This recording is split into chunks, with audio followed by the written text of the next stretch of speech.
अस्सलामुअलैकुम, नमस्कार। मैं हूं रहबर सिवारी और आप देख रहे हैं एडी टीवी नेटवर्क 72। भारत की अर्थव्यवस्था में कृषि क्षेत्र का अत्यंत महत्वपूर्ण योगदान है, अत्यंत महत्वपूर्ण भागीदारी है।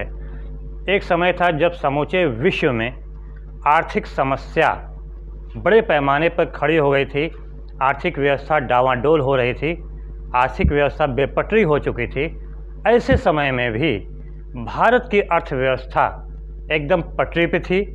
किसी भी प्रकार की कोई समस्या अर्थव्यवस्था में देश में नहीं थी। कारण ये कि भारत कृषि प्रधान देश है। कृषि प्रधान देश होने के चलते चूँकि ज़्यादातर अर्थव्यवस्था कृषि पर निर्भर है, इस कारण से देश की अर्थव्यवस्था पर कभी भी किसी प्रकार की कोई समस्या नहीं आती है।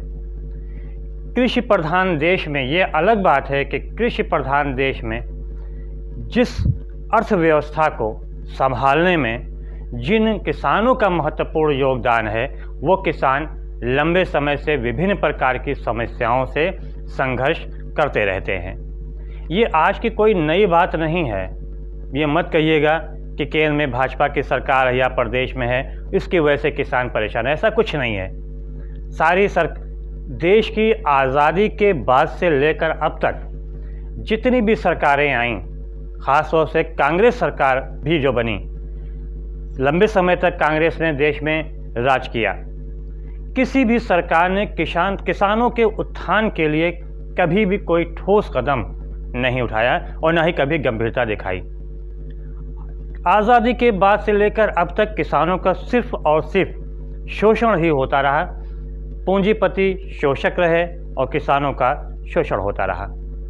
बातें बढ़ चढ़ के की गई, दावे बढ़ चढ़ किए गए, वादे बढ़ चढ़ कर किए गए, लेकिन इन इन वादों को ज़मीनी हकीकत देने के लिए कभी भी कोई मजबूत कदम नहीं उठाया गया। ज़्यादातर दावे वादे फाइलों में ही दबे रह गए, कागज़ों तक ही सीमित रह गए। इनका लाभ किसानों को ठीक ढंग से ना तो मिला था और ना मिल रहा है, और उम्मीद भी नहीं है कि जिस प्रकार का माहौल है, इस माहौल में किसानों को इन दावों, वादों, योजनाओं का समुचित लाभ मिल सकेगा।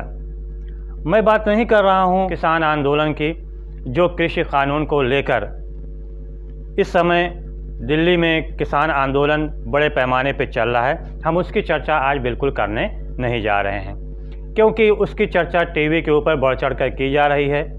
कोई इन आंदोलनकारियों को पाकिस्तानी कहता है, कोई खालिस्तानी कहता है, कोई आतंकवादी कहता है। कहना भी चाहिए, क्योंकि जो हक का, जो अधिकार की बात करता है, उसको इसी प्रकार के खिताबों से नवाजा जाता है। तो ये कोई नई बात नहीं है, ये हमेशा से चला आ रहा है।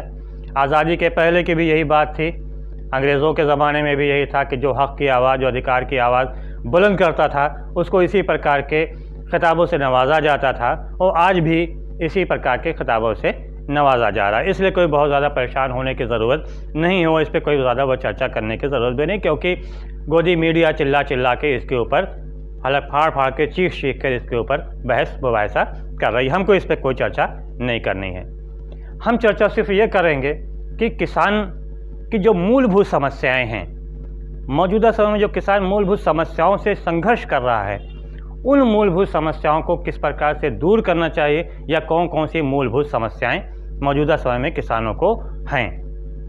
किसानों को लेकर उन पर पैनी निगाह रखने वाले हमारे एक्सपर्ट अधिवक्ता अनिल कुंवर चौहान कुछ बातें बता रहे हैं। पहले आप उनको सुन लीजिए, उसके बाद हम फिर चर्चा करेंगे। आज जिस तरह से पूरे देश में किसान परेशान हो रहा है, उसकी वानगी दुनिया के किसी और देश में नहीं मिलती है।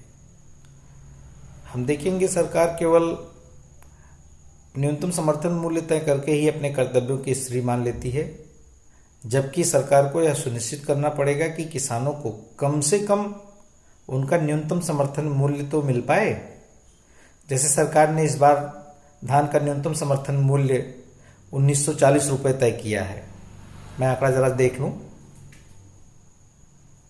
हाँ, धान का न्यूनतम समर्थन मूल्य 1940 रुपये तय किया है। कितने किसान धान का न्यूनतम समर्थन मूल्य पा पाते हैं, यह देखना होगा। और यह एक चिंता का विषय है कि इतने सारे किसान अपना न्यूनतम समर्थन मूल्य, अपनी मेहनत का मूल्य, अपने खून पसीने की कोई प्रतिफल नहीं पाते। और एक खेल भी देखिए जो सरकार ने खेला है 2000 रुपये का, साल भर में 6000 देते हैं और किसानों के मुंह पे ताले लगा देते हैं, किसान उनका विरोध ना करे। अब जो 1940 रुपये मूल्य है, कितने किसान 1940 रुपये पे धान बेच पाएंगे, यह देखने वाली बात होती है। अधिकतर किसानों का धान 1200 रुपये से ऊपर नहीं जाएगा, यही हालत गेहूं की है। तो और वही गेहूं जो किसान से व्यापारी खरीदता है, उसको लेवी पर बड़े आराम से धीरे से वो पूरे रेट पे निकाल लेता है। बीच में 600-700 रुपये पर कुंटल बैठे बैठे कमाई हो जाती है।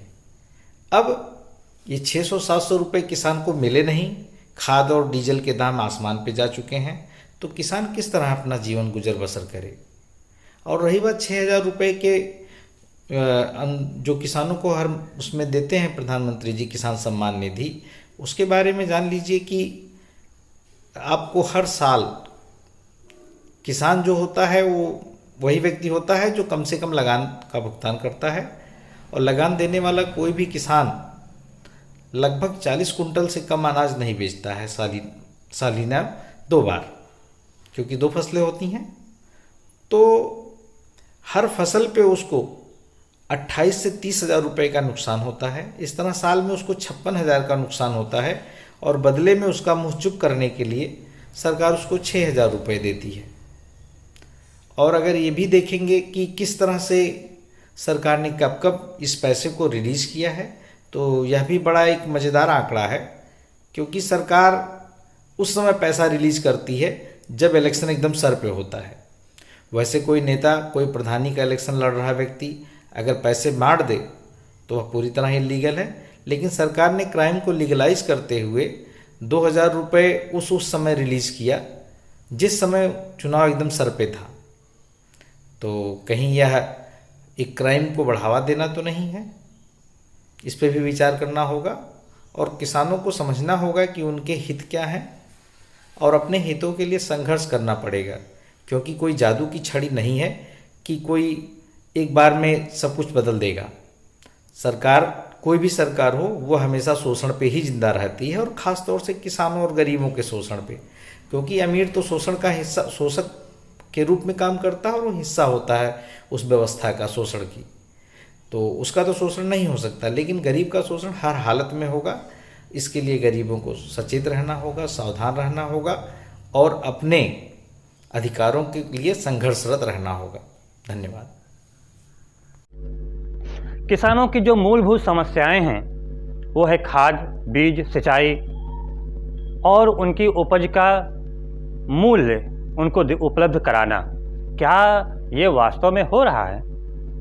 हकीकत यह है कि किसान विभिन्न प्रकार की मुश्किलों से संघर्ष कर रहा है। खाद, बीज के दाम लगातार बढ़ते जा रहे हैं, पेट्रोल डीजल का दाम लगातार बढ़ता जा रहा है, सिंचाई के लिए उनको समस्याएं हो रही हैं, बिजली की दरों में वृद्धि होती जा रही है। इसके अलावा माइनरों, नहरों की साफ सफाई समुचित तरीके से न होने के चलते टेल तक पानी नहीं पहुंच पा रहा है। इसकी वजह से किसानों को सिंचाई में समस्याएं होती हैं। वैकल्पिक संसाधनों की सहायता ये किसान लेते हैं सिंचाई के लिए, इसके लिए उन्हें आर्थिक चपत भी लगती है। जो आर्थिक रूप से मजबूत किसान हैं उनको उनका काम तो फिर भी चल जाता है, लेकिन जो आर्थिक रूप से कमज़ोर किसान हैं उनके लिए ये अत्यंत बड़ी समस्या है सिंचाई को लेकर।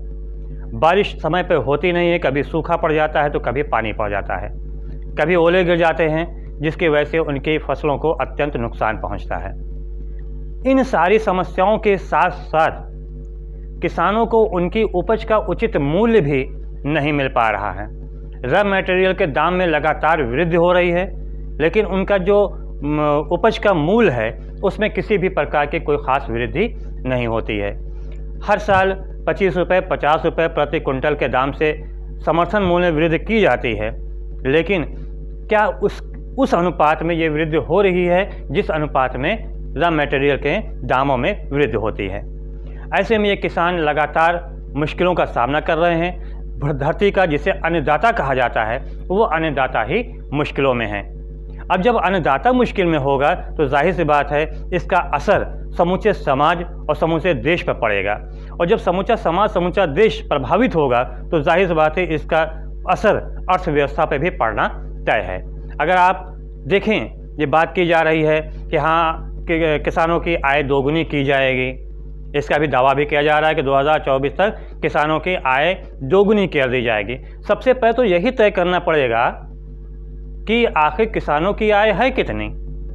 बात तो खूब बढ़ चढ़ के की जाती है, टीवी चैनलों के भी खूब ज़ोर ज़ोर से चीख के बात कही जाती है कि किसानों की आय को दोगुना किया जा रहा है, 2 गुना कर दिया जाएगा 2024 तक।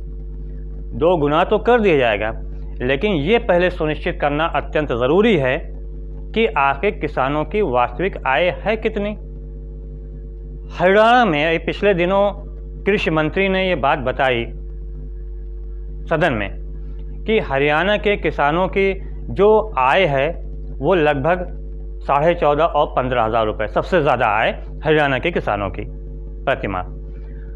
उत्तर प्रदेश, मध्य प्रदेश, पश्चिम बंगाल, झारखंड के अलावा कई अन्य प्रदेश ऐसे हैं यहाँ पे किसानों की मासिक आय जो है वो 4,500 से 5,000 रुपये। अब यहाँ के ऊपर किसकी दुगनी की जाएगी, किस प्रकार से दोगुनी की जाएगी, इसका कोई जवाब किसी के पास नहीं है, क्योंकि समूचे देश के अलग अलग प्रांतों में किसानों की आय ही अलग अलग है। तो अब इन अलग को दोगुना कैसे करेंगे, किस हिसाब से करा जाएगा, इसके बारे में कोई जानकारी कोई देने को तैयार नहीं है, और इस पर किसी प्रकार की कोई चर्चा भी नहीं होती है। जब किसानों की समस्याओं की बात आती है, जब किसान अपनी आवाज़ बुलंद करने लगता है, तब उसकी आवाज़ों को टीवी चैनल वाले दबाने के लिए किसी अन्य प्रकार के मामलों में आम नागरिकों को उलझा देते हैं, और वो आम नागरिक उसमें उलझ भी जाता है। जैसे बीते दिनों में आपको शायद याद होगा, जब किसान आंदोलन की शुरुआत हुई थी उस समय अभिनेता सुशांत के मौत को लेकर लगभग 3 महीने तक ज़बरदस्त लेकर टीवी पे ज़बरदस्त चर्चा की जा रही थी। किसान आंदोलन की बात ही उस पर नहीं की जा रही थी। लोकल चैनल और सोशल मीडिया के ऊपर ही किसान आंदोलन चल रहा था, जो आज भी चल रहा है। उसके ऊपर टीवी चैनल पर कहीं उसकी कोई बात नहीं है। यही वजह है कि किसान अपनी आवाज़ को बुलंद करने के लिए, अपने अधिकार को पाने के लिए सड़क पर उतर रहे हैं, लेकिन उनकी आवाज़ को कोई सुनने वाला नहीं है। किसान कह रहा है कि हमको उपज का उचित मूल्य नहीं मिल पा रहा है, उनकी सब्जियां मार्केट में सही तरीके से नहीं बिक पा रही हैं, उनको जो लागत है उस लागत के वो उनको नहीं मिल पा रहा है, और जाहिर सी बात है कि दाम अधिक हो रहा है लेकिन उनकी लागत उसमें उचित मूल्य नहीं मिल पा रहा है। मौजूदा हालत में भी देख लीजिए, अभी एकदम ताज़ा मामला आप देख लीजिए कि लगातार पिछले दिनों लगातार हो रही बारिश के चलते पिपरमिंट किसानों को व्यापक नुकसान पहुँचा, उनकी सारी फसल लगभग ख़राब हो गई। अब ऐसे में इन किसानों को जो आर्थिक चपत लगी है, इस आर्थिक चपत को पूरा करने के लिए क्या सरकार ने कोई ठोस कदम उठाया?